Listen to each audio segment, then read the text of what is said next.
काफ़ी डिफ़िकल्ट एक चैप्टर है जिसका नाम है न्यूक्लिक एसिड मेटाबॉलिज्म। तो आज के इस क्लास में हम लोग करने भी वाले हैं वो है biosynthesis of purines and pyrimidines nucleotide. तो जो न्यूक्लिक एसिड्स होते हैं, देखो नाम में ही सब कुछ छुपा हुआ है, न्यूक्लिक एसिड। दूसरा जो कंपोनेंट हमारे पास है वो है फॉस्फेट ग्रुप, जो बिल्कुल सेम होगा, exactly same in DNA as well as in RNA.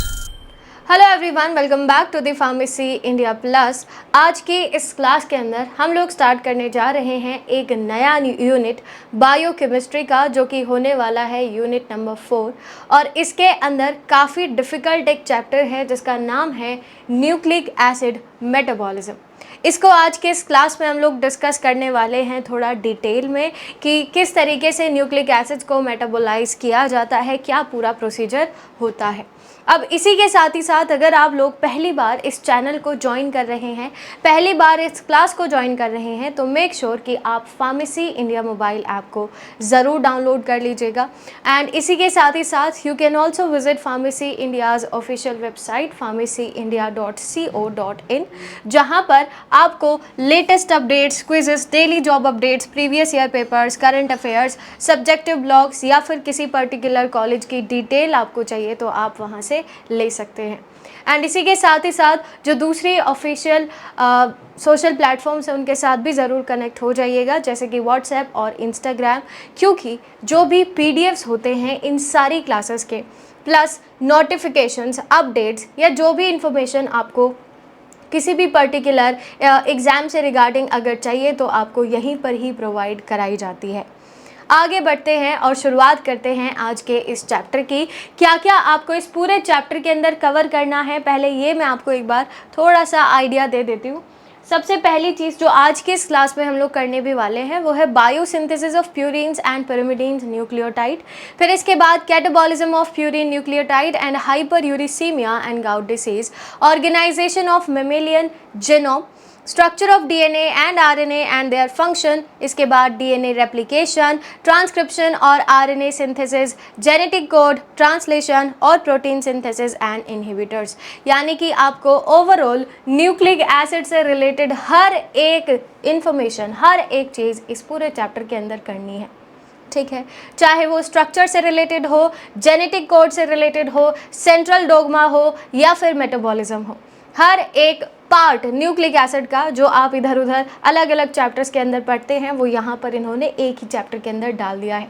तो ये चैप्टर दूसरे चैप्टर्स के मुकाबले काफ़ी लंबा होने वाला है और काफ़ी ज़्यादा बड़ा भी होने वाला है, लेंदी बेसिकली ये चैप्टर है, ठीक है। तो स्टार्ट करते हैं आज की इस क्लास को, जिसके अंदर हम लोग डिटेल में बायोसिंथेसिस ऑफ प्यूरीन्स एंड करने वाले हैं। लेकिन इससे पहले हमको ये भी तो पता होना चाहिए कि न्यूक्लिक एसिड्स होते क्या हैं। थोड़ा बहुत आइडिया आपको यूनिट 1 से लग गया होगा बायोमोलिक्यूल से कि न्यूक्लिक एसिड्स हैं क्या, लेकिन थोड़ा सा डिटेल में अगर हम इसके बारे में बात करें तो जो न्यूक्लिक एसिड्स होते हैं, देखो नाम में ही सब कुछ छुपा हुआ है, न्यूक्लिक एसिड्स, यानी कहीं ना कहीं नाइट्रोजन इसके अंदर आ रहा होगा, कोई ना कोई एसिड होगा, ठीक है, जो पूरा का पूरा एक स्ट्रक्चर तैयार कर रहा है। क्लियर। तो न्यूक्लिक एसिड्स बेसिकली हमारे पास होते हैं डीएनए और आरएनए। क्लियर। ये तो है इसके एग्जाम्पल्स, ताकि आपको आइडिया लग जाए कि न्यूक्लिक एसिड्स है क्या, ठीक है। अब ये बने हुए किससे होते हैं? देखिए, एक न्यूक्लिक एसिड बना हुआ होता है न्यूक्लियोटाइड से और न्यूक्लियोटाइड बना हुआ होता है न्यूक्लियोसाइड से। तो वो चीज़ मैं आगे आपको बताऊंगी। तो यहाँ आप सिंपली लिख दीजिए फॉर्म्ड बाय न्यूक्लियोटाइड।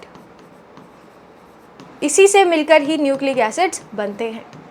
क्लियर। अब न्यूक्लियोटाइड किससे मिलकर बनेगा? न्यूक्लियोटाइड मिलकर बनता है 3 चीज़ों से, जिसमें सबसे पहला आता है आपका नाइट्रोजनस बेस, दूसरा है शुगर और तीसरा होता है फॉस्फेट ग्रुप।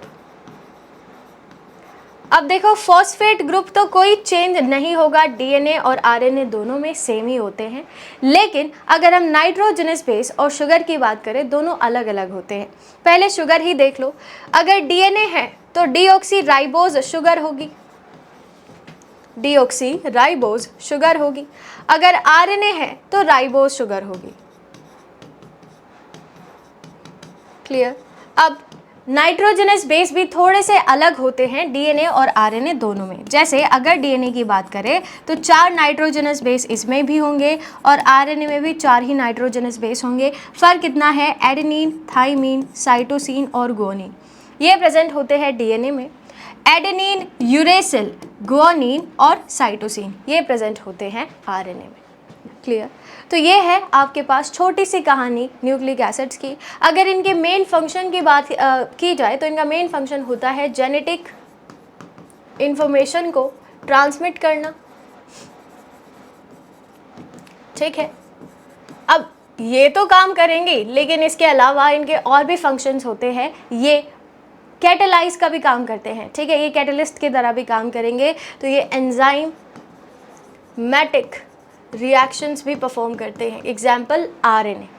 ठीक है, ये प्रोटीन बनाने के लिए बहुत ज़्यादा इम्पॉर्टेंट है। प्रोटीन का फॉर्मेशन यहीं से ही होता है। क्लियर? तो ये हमारे पास है न्यूक्लिक एसिड की छोटी सी कहानी कि न्यूक्लिक एसिड्स होते क्या हैं। अब इसके बाद आगे बढ़ते हैं और हम लोग बात करते हैं नाइट्रोजनस बेसिस के स्ट्रक्चर के बारे में। ठीक है, कि नाइट्रोजनस बेस किस किस से मिलकर बना है और कैसा स्ट्रक्चर होगा, जिसमें सबसे पहला नाम आता है शुगर का। शुगर के अंदर आपको 2 शुगर्स मैंने आपको बताई, जिसमें से सबसे पहली है डीएनए की डीऑक्सीराइबोज शुगर। इनमें बहुत फ़र्क नहीं होता है। ठीक है, मैं बताऊंगी अभी क्या डिफरेंस होगा। और आरएनए के अंदर राइबोज शुगर। ये दोनों ही पेंटोज शुगर है। ठीक है, मोनोसेक्राइड है, मोनोसेक्राइड। क्लियर? दोनों मोनोसेक्राइड है। कैसा स्ट्रक्चर होता है? पेंटामर शुगर है, राइबोज है यानी पेंटोज है तो पेंटामर शुगर होगी। अब ध्यान से देखना, पहले राइबोज देखिए। अगर राइबोज को आप देखो तो सब कुछ सेम है, एग्जैक्ट सेम स्ट्रक्चर है, लेकिन सेकेंड कार्बन पे जो कॉन्फ़िगरेशन है दैट इज टोटली डिफरेंट। यहाँ पर OH प्रेजेंट होता है, लेकिन अगर सेकेंड डीऑक्सीराइबोज को आप देखो तो यहाँ पर सेकेंड कार्बन पे हाइड्रोजन प्रेजेंट होता है। यहाँ पे हाइड्रोक्सिल ग्रुप होगा, यहाँ पर नहीं होता है। ये एक मेजर डिफरेंस है किसके बीच में? Deoxyribose and ribose. ठीक है, देखो नाम में ये डीऑक्सी यानी हम किसी चीज़ का रिमूवल कर रहे हैं। किसका रिमूवल कर रहे हैं? हाइड्रोक्सिल ग्रुप का। हाइड्रोक्सिल ग्रुप यानी कि OH। तो अगर OH को आप हटाकर सिंपली H लगा देते हैं तो वो डीऑक्सीराइबोज बन जाता है। ये 2 लिखा हुआ है यानी सेकेंड कार्बन पे। ठीक है, तो ये डिफरेंस होता है between ribose and deoxyribose. Clear? दूसरा जो कंपोनेंट हमारे पास है वो है फॉस्फेट ग्रुप, जो बिल्कुल सेम होगा, exactly same in DNA as well as in RNA. ठीक है, दोनों में सेम ही होता है, same in DNA and RNA. ठीक है, और तीसरा जो बहुत ही इंपॉर्टेंट है वो है नाइट्रोजनस बेसिस। नाइट्रोजनस बेसिस यानी कि एक ऐसा कंपाउंड जिसके अंदर नाइट्रोजन प्रेजेंट होता है। अब ये जो नाइट्रोजनस बेसिस है ये हमारे पास 2 प्रकार के होते हैं, प्यूरिन्स एंड पिरिमिडिन्स। ठीक है, नाइट्रोजनस बेसिस 2 टाइप्स के होंगे, एक तो होता है प्यूरिन और दूसरा होता है पिरिमिडिन्स। इनके बीच में क्या डिफरेंस होगा, कैसा स्ट्रक्चर होता है, वो मैं अभी आपको बता देती हूँ। सबसे पहले याद रखना कि इसको याद करने की एक छोटी सी ट्रिक है। ट्रिक क्या कहती है कि नाम बड़े दर्शन छोटे। ठीक है, नाम बड़े दर्शन छोटे। अगर कोई ऐसा स्ट्रक्चर है जिसका नाम बड़ा है, वो देखने में छोटा है। अब यहाँ नाम किसका बड़ा है? पिरिमिडीन का, तो ये देखने में छोटा है, यानी इसका जो स्ट्रक्चर है वो सिंगल रिंग स्ट्रक्चर होगा। ठीक है, और इसी का ही बिल्कुल ऑपोजिट जो होता है वो है प्यूरिन, जिसका नाम तो छोटा है लेकिन देखने में ये बड़ा है। इसके अंदर डबल रिंग स्ट्रक्चर प्रेजेंट होता है।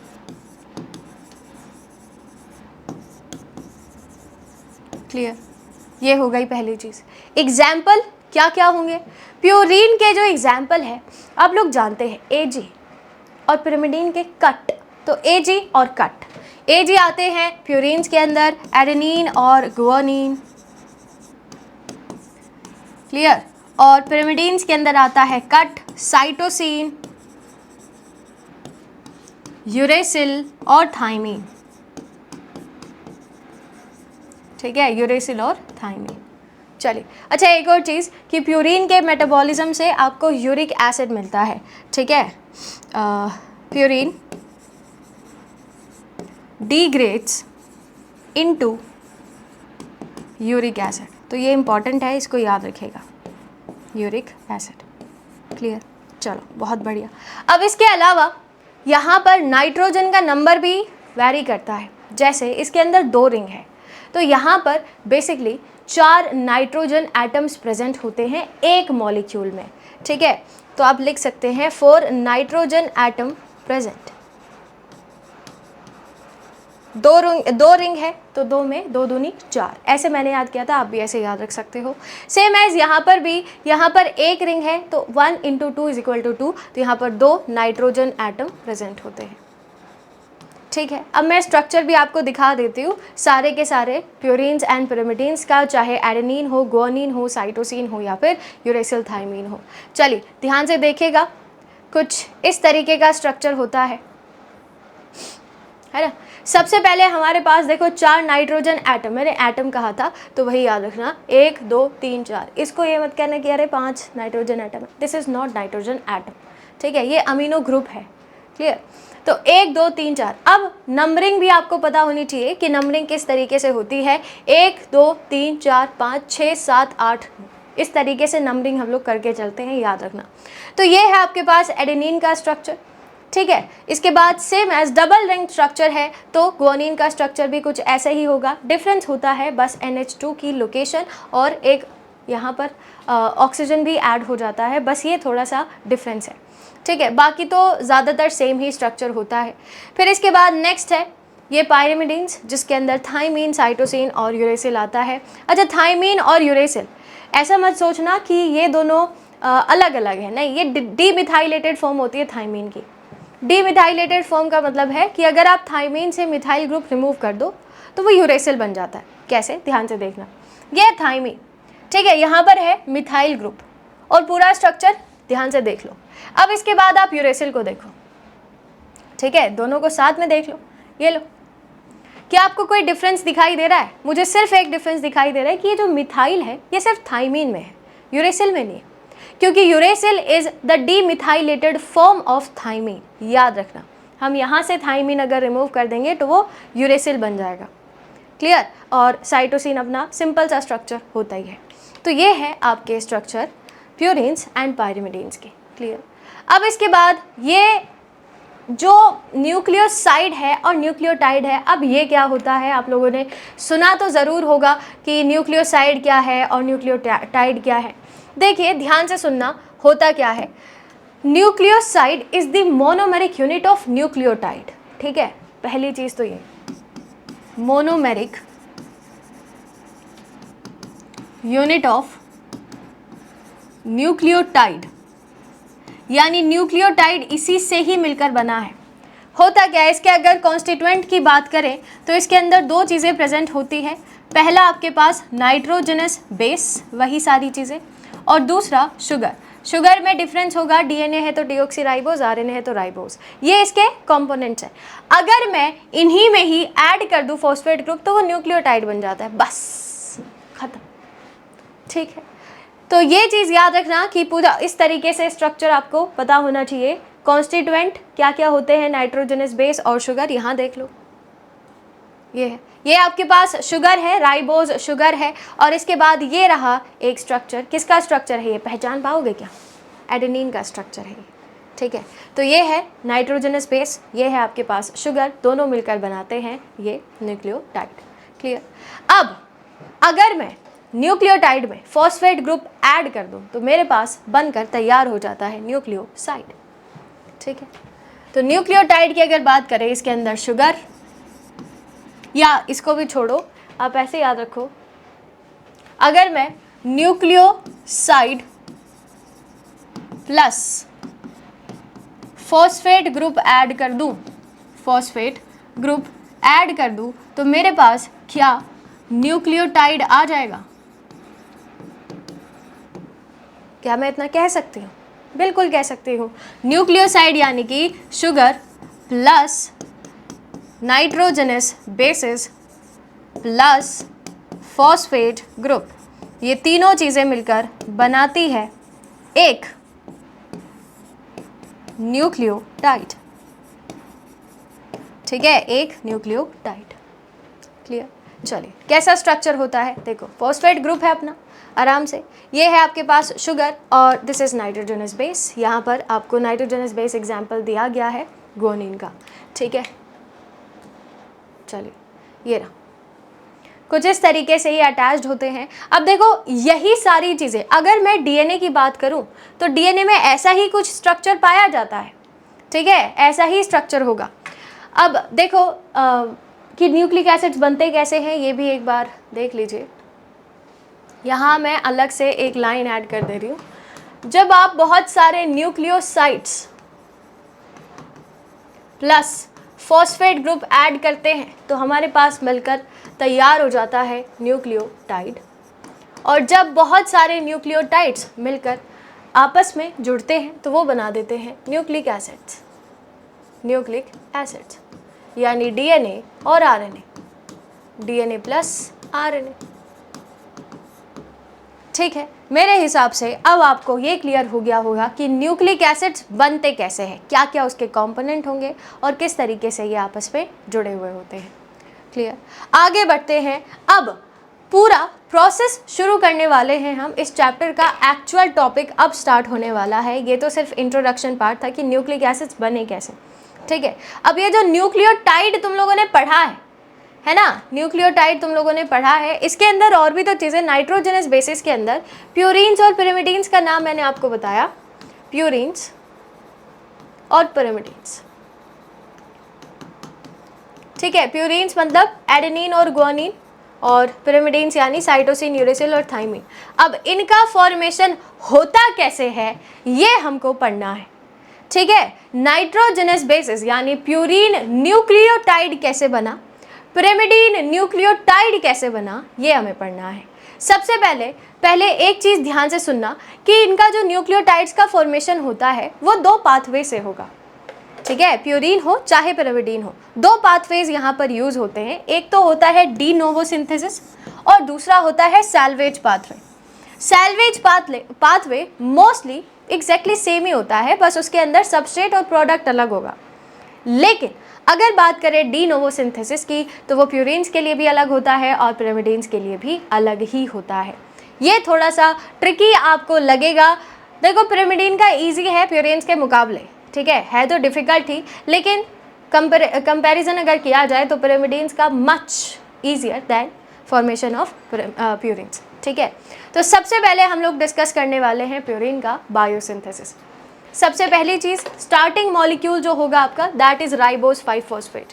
ये कहाँ से आया, राइबोस 5 फॉस्फेट कहाँ से आया? क्या आप लोगों ने एचएमपी शंट पढ़ा है? कार्बोहाइड्रेट मेटाबॉलिज्म में क्या हम लोगों ने एचएमपी शंट डिटेल में डिस्कस किया था? क्या वहाँ पे एक प्रोडक्ट था राइबोस 5 फॉस्फेट जो कि इसका मेन प्रोडक्ट है NADPH और राइबोस 5 फॉस्फेट, यही तो बनाता है एचएमपी शंट। उसी का ही इस्तेमाल करके प्यूरीन्स का फॉर्मेशन होता है, ठीक है। तो इसका जो स्टार्टिंग मॉलिक्यूल है दैट इज राइबोस 5 फॉस्फेट। और कुछ भी हो जाए तुमको एक ही इंटरमीडिएट बनाना है जिसका नाम है इनोसिन मोनोफॉस्फेट, जिसको हम IMP कहते हैं। अगर तुमने ये बना लिया तो तुम आसानी से प्यूरीन न्यूक्लियोटाइड बना जाओगे। अगर तुमने ये नहीं बनाया तो तुम जो प्यूरीन न्यूक्लियोटाइड है वो नहीं बना पाओगे। अच्छा प्यूरीन न्यूक्लियोटाइड है क्या? देखो एडिनोसिन मोनोफॉस्फेट, एडिनोसिन मोनोफॉस्फेट, और दूसरा होता है ग्वानोसिन मोनोफॉस्फेट, ग्वानोसिन मोनोफॉस्फेट, ठीक है। ये बना एडेनिन से और ये बना गुआनिन से, याद रखना, क्लियर। और इन दोनों का कॉमन इंटरमीडिएट है IMP यानी इनोसिन मोनोफॉस्फेट। तुमने अगर ये बना लिया तो ये दोनों चीज़ें बन जाएगी, अगर ये नहीं बना पाओगे तो ये भी नहीं बन पाएगा, ठीक है। तो सबसे पहले मैं इसी का ही फॉर्मेशन आपको बताने वाली हूँ कि जो इनोसिन मोनोफॉस्फेट है ये कैसे बनता है। 2 स्टेप्स है और उन स्टेप्स के अंदर भर भर के सब स्टेप्स है, ठीक है। सबसे पहला फॉर्मेशन ऑफ IMP कैसे होता है ये रहा, ठीक है। एंजाइम्स तो मैंने ऐड भी नहीं किए हैं, ठीक है, क्योंकि क्वेश्चन काफ़ी कम पूछे जाते हैं यहाँ से, लेकिन ठीक है, अब दिया गया है सिलेबस के अंदर तो करना ही है। सबसे पहले याद रखना, शुरुआत होती है राइबोज 5 फॉस्फेट से, ठीक है, राइबोज 5 फॉस्फेट से। ये कन्वर्ट होता है 5 राइबोसिल 5 फॉस्फोराइबोसिल अल्फा पायरोफॉस्फेट के अंदर। ये पहला स्टेप है। जितना आसान तरीके से हो सके मैं उतना आसान तरीके से इसको समझा रही हूँ, और ध्यान से देखते जाइएगा। सबसे पहले राइबोस 5 फॉस्फेट कन्वर्ट होगा 5 फॉस्फोराइबोसिल अल्फा पायरोफॉस्फेट में, दिस इज अल्फा, ठीक है। इसके बाद ये आगे चलकर 5 फॉस्फोराइबोसिल अमीन में कन्वर्ट होता है, फिर वो ग्लाइसिन अमाइड राइबोटाइड में कन्वर्ट होगा, ठीक है। ये बहुत इंपॉर्टेंट है, बहुत इंपॉर्टेंट है। आप लोगों ने शायद इसका नाम सुना भी होगा, PRP, ये बहुत ज़रूरी है, ठीक है, क्योंकि यहीं से ही इनऑर्गेनिक फॉस्फेट आप इस्तेमाल करते हो और तभी जाकर AMP और GMP का फॉर्मेशन होता है। तो it is very important, PRPP, clear, phosphoribosyl pyrophosphate. इसके बाद ये कन्वर्ट होगा फॉस्फोराइबोसिल अमीन में, फिर ये कन्वर्ट होगा ग्लाइसिन अमाइड राइबोटाइड में, ये कन्वर्ट होता है फॉर्मिल ग्लाइसिन अमाइड राइबोटाइड में, फिर फॉर्मिल ग्लाइसिन अमाइड राइबोटाइड, क्लियर। यहाँ से बनेगा जो 5 अमीनो इमिडाजोल राइबोटाइड, यहाँ से कार्बोक्सी अमीनो इमिडाजोल राइबोटाइड, फिर यहाँ से बनेगा 5 अमीनो इमिडाजोल 4 राइबोटाइड। यहीं पर स्टेप खत्म नहीं होते हैं। इसके बाद 5 अमीनो इमिडाजोल 4 कार्बोक्सी राइबोटाइड का फॉर्मेशन होगा, जो कि 5 अमीनो इमिडाजोल 4 कार्बोक्सी अमाइड राइबोटाइड बनाता है, और यहाँ से बनता है इनोसिन मोनोफॉस्फेट, ठीक है, इनोसिन मोनोफॉस्फेट, मोनोफॉस्फेट। ये कौन सा पाथवे है? ये डी नोवो सिंथेसिस है ना, यहाँ मैं लिख दे रही हूँ, this is the de novo synthesis of de novo synthesis of purine nucleotide, ठीक है, प्यूरीन न्यूक्लियोटाइड। सैल्वेज पाथवे बहुत इजी है, बहुत आसान, ठीक है। ये तो थोड़ा डिफिकल्ट आपको इसीलिए लग रहा है क्योंकि नंबर्स ऑफ स्टेप्स ज़्यादा हैं, ठीक है जी। यहाँ से बनता है IMP। अभी भी स्टेप्स कंप्लीट नहीं हुए हैं, ये सिर्फ पहला स्टेप है जिसके अंदर IMP हमको बनाना था। अब यहाँ से दूसरा स्टेप शुरू होगा जिसके अंदर IMP से हम बनाते हैं AMP और GMP, ठीक है। ये है हमारा दूसरा स्टेप। AMP यानी एडिनोसिन मोनोफॉस्फेट, GMP यानी ग्वानोसिन मोनोफॉस्फेट, ठीक है। चलिए अब देखो होगा क्या, जो IMP है इसी से ही बनेगी सारी चीज़ें, लेकिन याद रखना कि जब IMP ये सारी चीज़ें बना रहा होगा, इंटरमीडिएट स्टेप भी आएगा इसके अंदर। एक तो एडिनोसिल सक्सिनेट बनेगा और दूसरा बनेगा XMP, ठीक है। तो ये दोनों का फॉर्मेशन होता है, तब जाकर आप यहाँ से AMP और GMP बना लेते हो। ऐसे समय पे, अब इस टाइम पे जब एडिनोसिल सक्सिनेट आप बना रहे होंगे, यहाँ पर GTP और एस्पार्टेट ये यूज़ होंगे और ये कन्वर्ट करेंगे GDP प्लस इनऑर्गेनिक फॉस्फेट के अंदर, ठीक है। और फिर यहाँ से फॉर्मेशन हो जाता है AMP का। सेम एज जब XMP बन जाता है तो यहाँ पर यूज़ होता है ग्लूटामीन, जो कन्वर्ट होता है ग्लूटामेट में, क्लियर। अब यहाँ पर ATP का इस्तेमाल भी होगा, ADP प्लस इनऑर्गेनिक फॉस्फेट के अंदर ये कन्वर्ट हो जाएगा, ठीक है। एक ATP यूज़ होता है। जब GMP पूरी तरीके से बन जाते तब यहाँ से आप आगे का प्रोसेस कर सकते हो, जो आपकी कोएंजाइम्स होते हैं उनको आप बना सकते हैं। बाकी आपको इतना ही याद रखना है, इतना ही याद रखो, ठीक है। AMP और GMP का फॉर्मेशन यहाँ से हो जाता है। तो this is all about de novo synthesis of purine nucleotide. अब इसके बाद सैल्वेज पाथवे तुम अगर देखोगे तो तुम कहोगे कि ये तो हलवा है, बिल्कुल ये हलवा है, ठीक है। देखिए होता क्या है, सैल्वेज पाथवे का एक मेन मकसद है कि इसके अंदर जो रिसाइकल है ना, वो किया जाए। किसका रिसाइकल किया जाए? जो हमारे पास फ्री प्यूरीन बेसिस है, यानी एडेनिन और गुआनिन। ये जो फ्री प्यूरीन बेसिस है, ये हमें देखे नहीं जाते ऐसे कि अच्छा फ्री घूम रहे हैं, ठीक है। तो हम क्या करेंगे, इनका इस्तेमाल करके GMP और AMP का फॉर्मेशन कर देते हैं, क्लियर, समझ आ रहा है? जो फ्रीली घूम रहे होंगे आपके प्यूरिन बेसिस, हम उन्हीं को ही रिसाइकल करके यहाँ से प्यूरिन न्यूक्लियोटाइड का फॉर्मेशन करते हैं. This is called salvage pathway of purine synthesis. This process saves energy. Obvious सी बात है भैया, ये सेव करेगा एनर्जी को, ठीक है, क्योंकि आपको इतने इंटरमीडिएट स्टेप्स वहाँ पर यूज़ नहीं करने पड़ते हैं. यहाँ पर आप सिंपली ये देखो, कुछ नहीं करना है. एडेनिन से बनेगा AMP, हाइपोजेंटीन से IMP, और ये फाइनली इसमें भी कन्वर्ट हो सकता है, इसमें भी कन्वर्ट हो सकता है, ठीक है. ग्वानिन से बनेगा GMP. अब यहाँ इस एंजाइम कौन सा यूज़ होगा? सिंपली ट्रांसफरेज यूज़ होगा. अगर एडेनिन से AMP बना रहे हो तो एडिनोसिन फॉस्फोराइबोसिल ट्रांसफरेज यूज़ कर लो, ठीक है. फिर से बता दूँ, PRPP यहाँ पर भी यूज़ होगा, ठीक है, यहाँ पर भी यूज़ होगा, यहाँ पर भी यूज़ होगा, और यहाँ पर भी यूज़ होगा, ठीक है. तीनों स्टेप्स पे यूज़ होता है. इसके बाद हाइपोजेंथीन से जब बनाओगे तो हाइपोजेंथीन फॉस्फोराइबोसिल ट्रांसफरेज, जब ग्वानिन से बनाओगे तो ग्वानिन फॉस्फोराइबोसिल ट्रांसफरेज, ये इस्तेमाल होते हैं.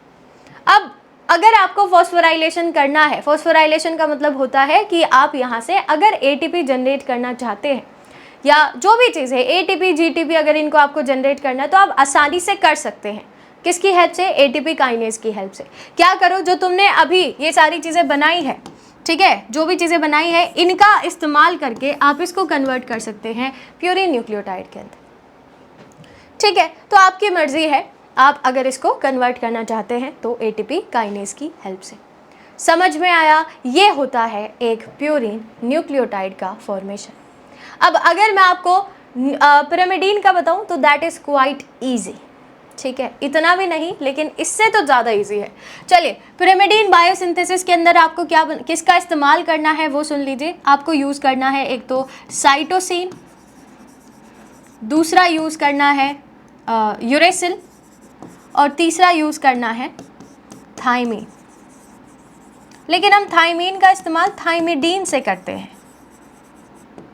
थाइमिडीन ये कन्वर्ट होता है डीऑक्सी थाइमिडीन में, फिर ये यूज़ किया जाता है, इसका फॉर्मेशन होता है, ठीक है. ये चीज़ याद रखना. क्लियर? यहाँ से आपको क्या बनाना है? CMP, UMP और DTMP, डीऑक्सी थाइमीन मोनोफॉस्फेट, ठीक है. तो ये है आपका पिरामिडीन का बायोसिंथेसिस. एक एक करके स्टेप्स देख लीजिए.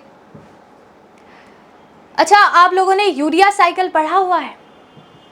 पढ़ा है भाई, यूरिया साइकिल पढ़ा है आप लोगों ने. और आपको पता है कि यूरिया साइकिल के अंदर एक कंपोनेंट होता है जिसको आप कहते हैं ग्लूटामीन, ठीक है. तो हमें क्या करना है, इस ग्लूटामीन को CO2 के साथ मिलाकर और ATP का इस्तेमाल करके पहले हम इसको कार्ब अमोइल फॉस्फेट में कन्वर्ट करते हैं. किसकी हेल्प से? कार्ब अमोइल फॉस्फेट सिंथेटेज सेकेंड की हेल्प से, ठीक है. जब ये कार्ब अमोइल फॉस्फेट बन जाता है तो यहाँ से कार्ब अमोइल एस्पार्टेट बनता है. किसकी हेल्प से? एस्पार्टेट ट्रांस कार्ब अमोइलेज की हेल्प से. इसके बाद ट्रांस कार्ब अमोइलेज ये कन्वर्ट करेगा कार्ब अमोइल एस्पार्टेट को डाईहाइड्रोरोटेट के अंदर, ठीक है. DHO जिसको हम सिंपली कहते हैं, और ये देख लेना कि कहाँ पर H2 और कहाँ पर NADH बन रहा है. क्लियर? ये भी याद रखना. फिर इसके बाद ये कन्वर्ट होगा ओरोटेट के अंदर, ओरोटेट कन्वर्ट होता है ऑरिटिडीन मोनोफॉस्फेट के अंदर, और यहाँ से फाइनली आपके मिल जाता है यूरिडीन मोनोफॉस्फेट. फिर यूरिडीन मोनोफॉस्फेट काइनेज की हेल्प से, यानी फॉस्फोराइलेशन इसका होगा, और ये कन्वर्ट होता है UDP में. फिर अगेन आप यहाँ पर फॉस्फोराइलेशन करेंगे UDP से UTP, एंड इसके बाद जो आपका DUDP है यानी डीऑक्सी यूरिडीन फॉस्फेट है, ये बन जाएगा. UTP से आप CTP इजीली बना सकते हैं with the help of CTP synthase, ठीक है. यहाँ से CTP मिल गया, UTP मिल गया, CTP मिल गया, और इसके बाद DUMP से CTMP मिल जाता है with the help of thymidylate synthase की हेल्प से, ठीक है. तो ये हमारे पास है पूरा का पूरा biosynthesis of pyrimidines which is quite easy than purine synthesis, ठीक है. तो यहाँ से मिल गए, ये मैं लिख देती हूँ, यहाँ से आपको आराम से मिल जाते हैं CTP, ठीक है,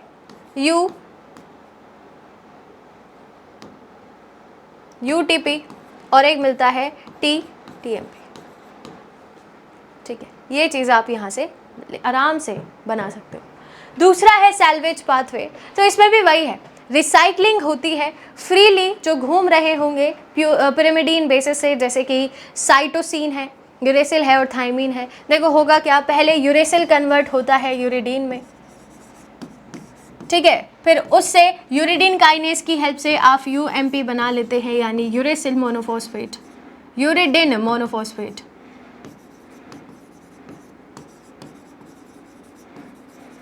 एटीपी यूज होगा यहाँ पे, ठीक है, एटीपी यूज होगा, याद रखना। इसके बाद साइटिडीन है, यानी सबसे पहले साइटोसिन कन्वर्ट होता है साइटिडीन के अंदर, और साइटिडीन काइनेज की हेल्प से कन्वर्ट हो जाएगा सीएमपी के अंदर, यानी सिटिडीन मोनोफॉस्फेट, मोनोफॉस्फेट। इसके बाद तीसरा जो आपका स्टेप है या प्रोसेस है, इसके अंदर सबसे पहले थाइमीन कन्वर्ट होता है थाइमिडीन में, याद रखना इसको, ये डायरेक्टली नहीं होगा। फिर थाइमिडीन कन्वर्ट होता है डीऑक्सी थाइमिडीन में, और फिर इसके बाद डीऑक्सी थाइमिडीन काइनेज की हेल्प से ये बना देता है डीऑक्सी थाइमिडीन मोनोफॉस्फेट, ठीक है। तो ये हमारे पास है पूरा salvage pathway for the synthesis of pyrimidines nucleotide. Clear? तो this is all about today's session. I hope आपको सारी चीज़ें क्लियर हो गई होंगी। मैंने सब कुछ करा दिया है बायोसिंथेसिस ऑफ प्यूरिन्स एंड पिरिमिडीन्स।